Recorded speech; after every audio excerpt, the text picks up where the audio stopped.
Hello. Hi everybody, it's 314 Reactor, and this week we are playing Oddworld, Abe's Exoddus. Of course, last week we played Abe's Oddysee. Now that was released in 1997, and this one was released just over a year later in November 1998 for the PlayStation 1 and December 1998 for Microsoft Windows. This one has the greatly expanded GameSpeak menu in it. We saw last week's was basically just Abe. This one is Abe, Slig, Gluckons, Scrabs, and Paramites. And it has a much expanded GameSpeak mechanic. Now, if you saw last week's video or you know the Oddworld games, they revolve quite heavily around GameSpeak and how you interact not only with the environment, but with other creatures and characters around you. And the overall goal is to rescue your fellow Mudokons. So you can give them instructions. There's extra instructions now. And the ability to interact with many Mudokons at once. There's also the emotional system, where Mudokons can become angry or sad or get caught up in laughing gas and can run around laughing ridiculously. The ability to chant and possess enemies is still a major part of the game, as it was in Abe's Oddysee, but now you can possess many more things other than just Sligs. The ordering of these makes a lot more sense as well now. They're actually ordered 1, 2, 3, 4 on the left and then 5, 6, 7, 8 on the right. In Abe's Oddysee they were ordered a little bit more strangely. Let's have a look at the Slig. Now this is really cool, seeing a Slig this up close. And I think it's actually a pre-rendered thing, like it's part of the same FMV technology as used in the actual cutscenes. It's not actually being rendered in real time. Looking at it up close, because I always thought it was maybe just being rendered in real time and the PS1 was just using all its rendering ability on this, but I don't think so. So basically the same controls as in Abe's Oddysee for the Sligs. Now you have the Gluckons. And the Gluckons can control Sligs. And Sligs can control Slogs. And that's awesome. And then there's the Scraps, which you can now possess. And they're used as parts of solving puzzles.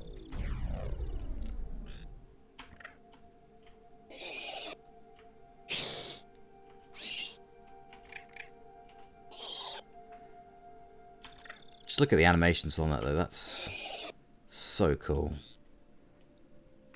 So yeah, this game greatly expands the gameplay of the first game. That's enough talk. Let's dive right in and see the opening cutscene and play the first level.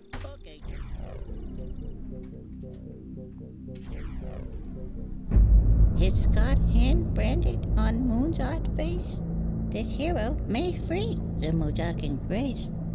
With skin of blue and spirit guides too, only he can save our bones from brew. But shall he fall to pluck and yoke? Mudokon nation be doomed to croak.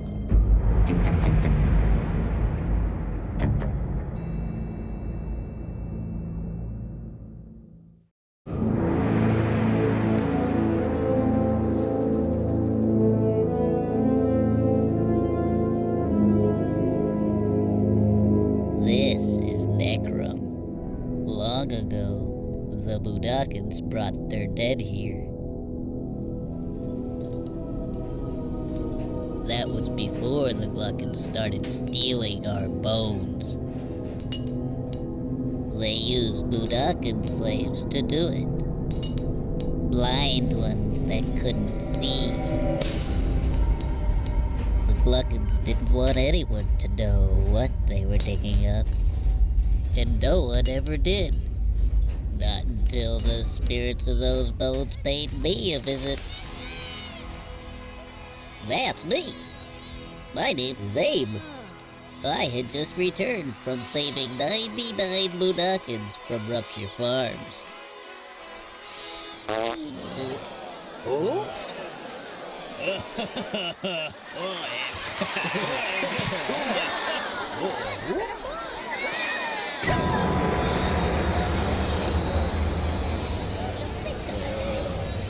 That's when they came to see me.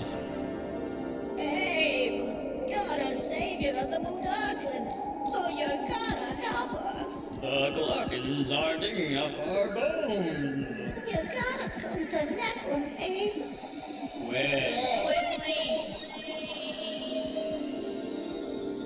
We had to do something, so me and some others left to search for Necro. Our journey started well. We were kind of excited. Abe, you're just the greatest. Okay. But by lunchtime, we were getting pretty tired. Come on. Okay.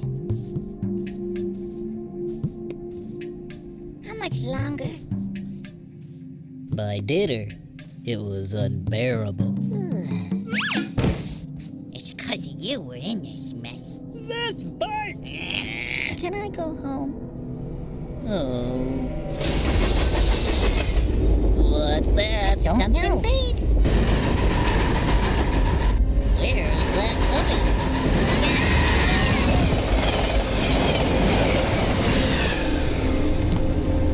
Hey, look at that. It's a bone. I think we're close. Let's go. Yeah, let's go.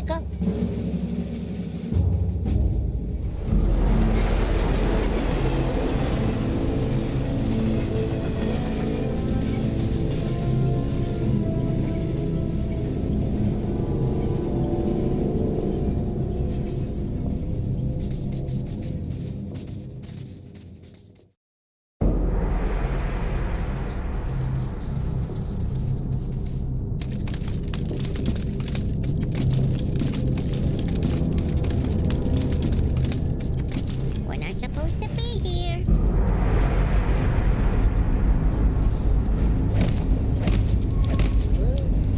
Look out, Abe!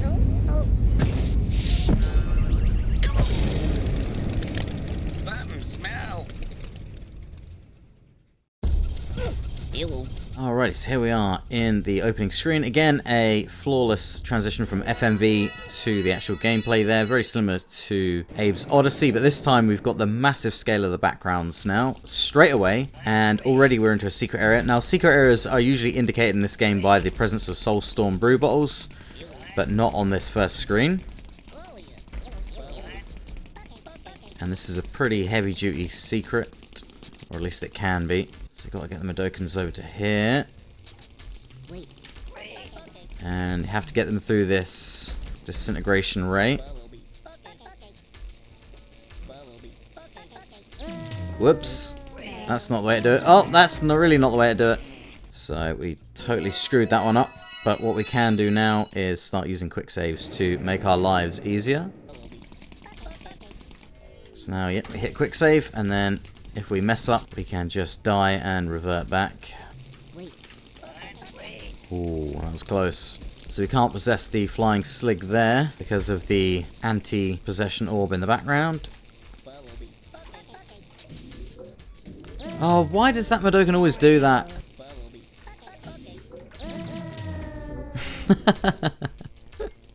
So I have to do one at a time. Because for some reason, one of them always has to take forever saying okay and following you. And it's that one that gets delayed that ends up dying because of the timing of the disintegration rate.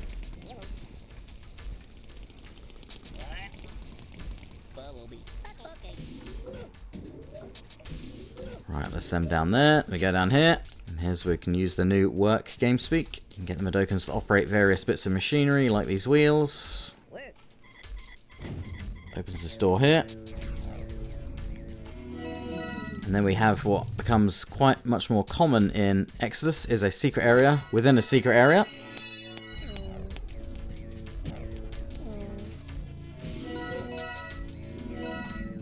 Right, there we go. Now the next bit is to not die. Getting back up here. Oh boy.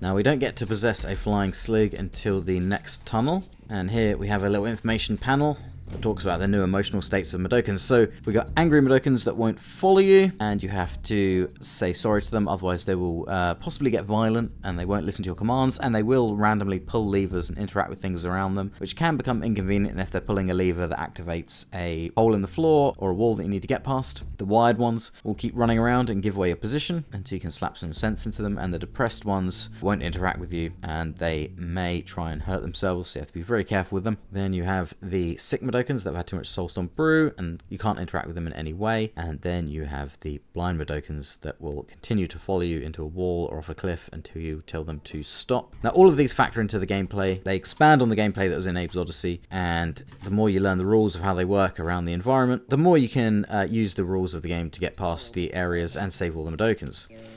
Which again is something Munch's Oddysee didn't really have. It didn't really expand upon the previous two games. It very much simplified it. Whereas this takes everything from the first game and vastly expands upon it. Which is again why Munch's Oddysee was a bit of a disappointment. And here we're going to see the laughing gas. Now, the situations with these start off relatively simple at first, and then of course as the game goes on become more complex. You have to try and find the way to use the Mudokons and the rules of the game in various different ways to solve increasingly complex puzzles. But when you do solve the puzzles, it's very satisfying. And there's going to be an information panel up here on the left talking about quick saving, but we already know about that, so we don't need to do that. I'm going to run along to here, and here is where we will see that if you don't stop these Mudokons from... Oops. See, now I've upset that Mudokon by hitting him twice. So you can see how when they're wired, they will just give away your position and you just die here. Here we go. Right, excellent. Now what we're going to do is we're going to line these Mudokons here, tell them to wait, and we're going to go down here. Hopefully this works. We're going to sneak through here.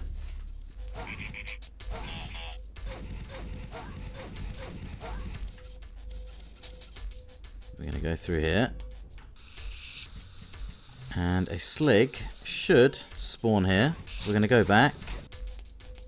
Because now that Slig's back down there, and he's not in an area where there's a anti-charting orb, we should be able to possess him. Nope, this area is closed off. I'm sure in the demo you could go back down here and take that Slig. But I guess they fixed it for the final game. I just have so many memories from the demo, because I played so much, because I was so excited for this game. Because I remember it was on a demo disc where it also had Crash Bandicoot 3 on it, because they're both releasing in 1998, and my god.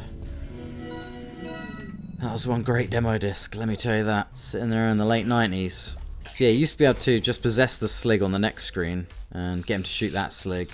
But now he's not here. The Slig's just completely gone. Very strange. I'm going to have to break out the demo to see if that is indeed the case. Now, you do have a quick saving now, but these timed bombs are still quite scary to disarm. Oops. Especially when you're getting distracted by having to comment on the video as well. There we go. We'll leave those Mudokons there for the moment. We're going to go up here, jump across there, go along here,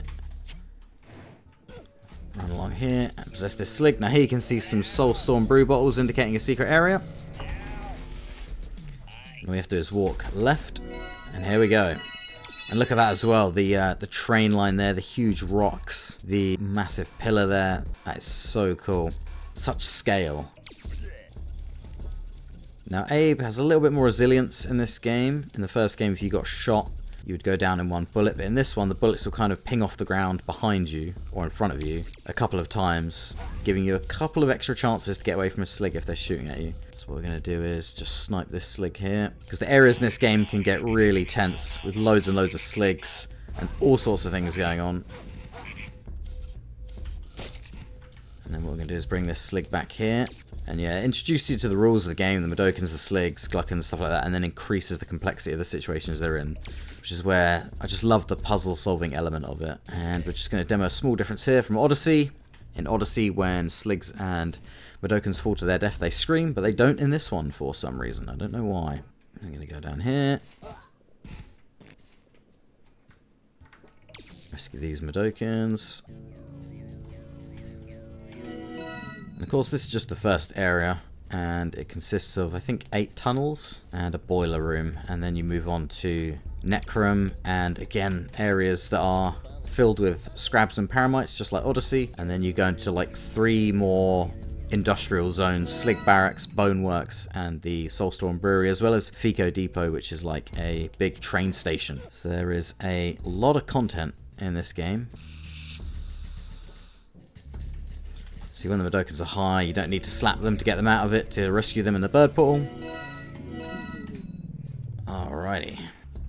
We're now heading to the final area of Tunnel 1 and into the much more action-packed Tunnel 2.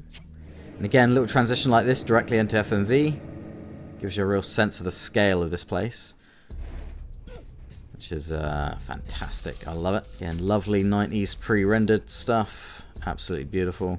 Another small quality of life thing is that Mudokons won't just walk to the edge and stop now. They will actually walk off of ledges nice and easy, so you don't have to say follow me again to them. Now this is where the cutscene sort of locations don't always match with the in-game locations, because this area is, I guess, near where the Mudokons fell to in the cutscene, because these are your friend Mudokons from the cutscene at the beginning, so I don't know how they ended up in this little bit. It doesn't entirely align with where they landed in the cutscene.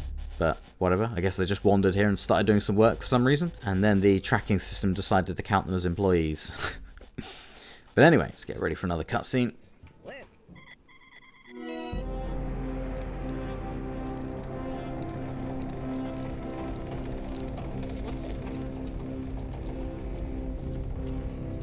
thank the odd. Something to drink. Don't drink that, Why not? cause if brew's made by gluckins, it's probably bad for you. What a wuss. I hear you. Look, Abe, we came all this way just to help you. Well, but It's not unreasonable that we are just a little bit thirsty. Now, is it? yeah, but In case you didn't notice, we just walked across a desert. So back off, Stitch Lips. but no. See, Soulstorm Brew kind of reminds me of Prime. I tried to stop them. So I guess the game was Drank the brew anyway. ahead of its time. Lots of it. This is where the sort of serious nature of the game and the comedy Still wanted more. works together really nicely before the overly When I figured this whole comical thing out. munch. Brew is made from our bones. This is bad. What do I do now? What do you do? How about leading us out of here? Okay, follow me. Okay. But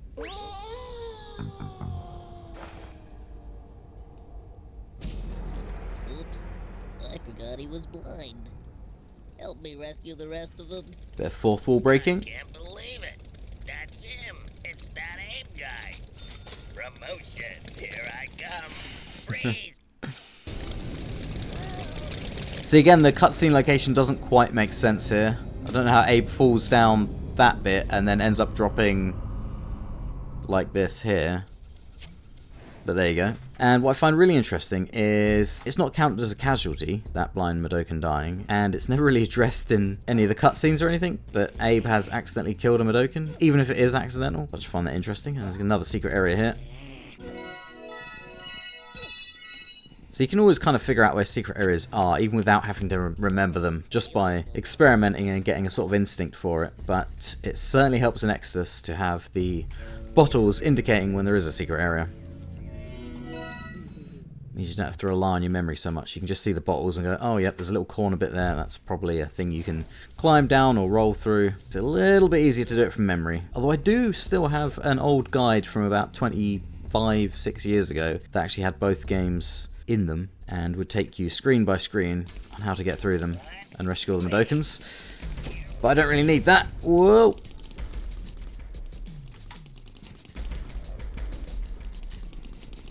This bit's awesome. Because you think, oh my god, I've just dropped. Fantastic. Because you think you're completely dead there, but you survive it. Now this is a bit of a leap of faith moment. You can see the bottles on the left hand side there. I believe Tunnel 2 is part of the demo. I distinctly remember here trying to jump over to this well here, like this. And then accidentally finding this. Which takes you to the secret area.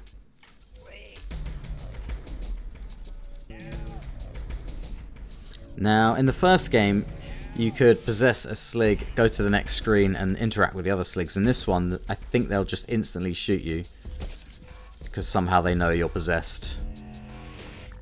So it makes playing as a slig a little bit different. Just again, one of the many little gameplay changes that they made to the game. This is quite a fun one. So satisfying. Look at these structures in the back and these huge supporting beams. Just huge construction. Almost gives you a bit of megalophobia. Is that secret area done? Let me go through here. And now it's flying slig time. Without doubt one of the coolest bits of Exoddus. Because the model for them being rendered is so awesome and so detailed, and the level of full freedom that you have with these sligs, flying sligs, is awesome. Not that it makes the game super easy or anything. You still get some quite tough areas and some puzzle areas that you need to get through, and even some bits where you have to race mines through areas and, you know, sneak through drill areas like these. Still awesome. Oh.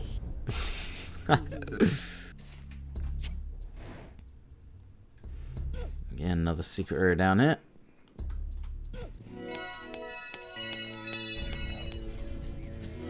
And that's all the Mudokons from this tunnel, leaving only Abe's friends from up here.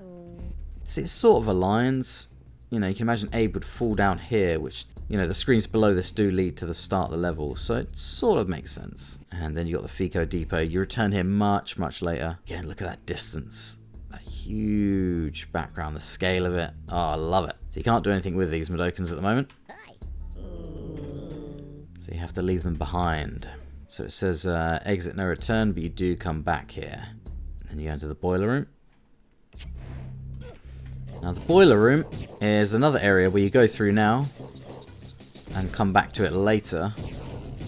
Another great thing I love about Exoddus is that you'll go through this boiler room part here, you'll go through all the tunnels and then end up going back to the boiler room a couple of hours later, and then returning to the area with your sick friends. And then moving on to the next overall area of the game. Oh boy, I didn't quick save. I should have quick saved. I should have quick saved. I've quick saved this time. Because the sloggies run much slower, but the slogs still run pretty fast. Oh my god.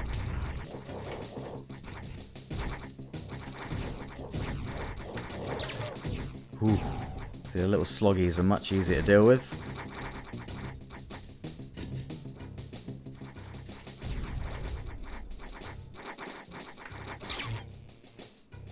Go through here and on to tunnel 3. Now again, it's always very tempting to just play through the entire game because it's so awesome, but I'm gonna have to wrap the video up, which again is the difference between this game and Munch. This game is very hard to put down, very satisfying, and the gameplay is just so good once you memorize how it all works. But Munch is just kind of the same areas over and over and over again. Bit of a letdown. Secret area down here. And again, this is a secret area within a secret area. Whoop. Okay. Yeah, this is where the blind Mudokons really come into the puzzle infrastructure, because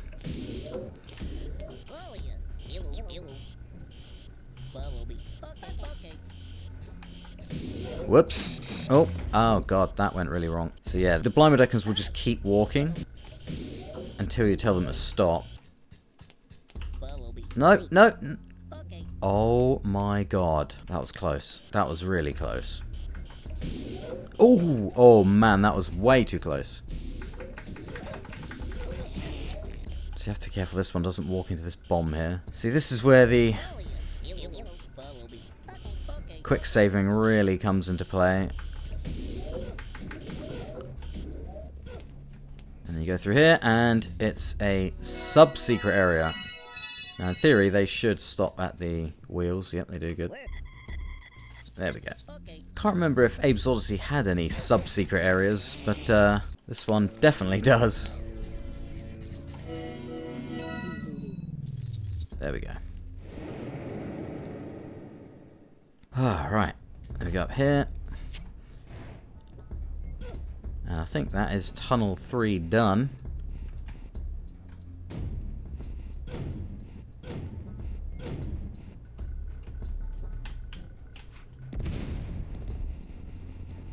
See, rocks were in the first one, but they're used a lot more in this one. There's also bones and meat in this one as well, which can be used to lure animals.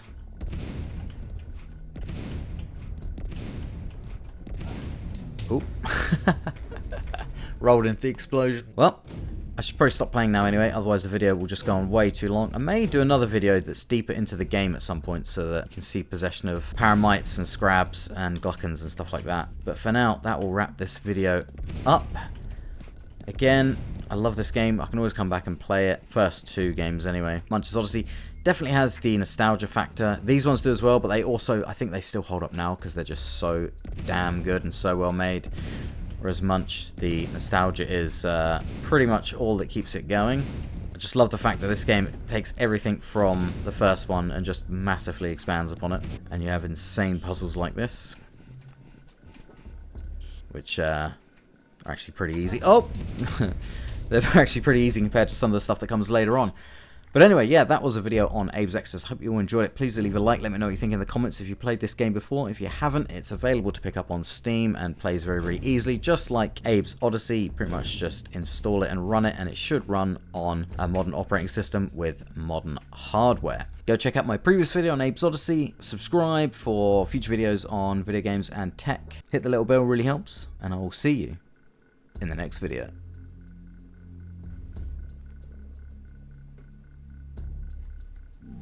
Goodbye.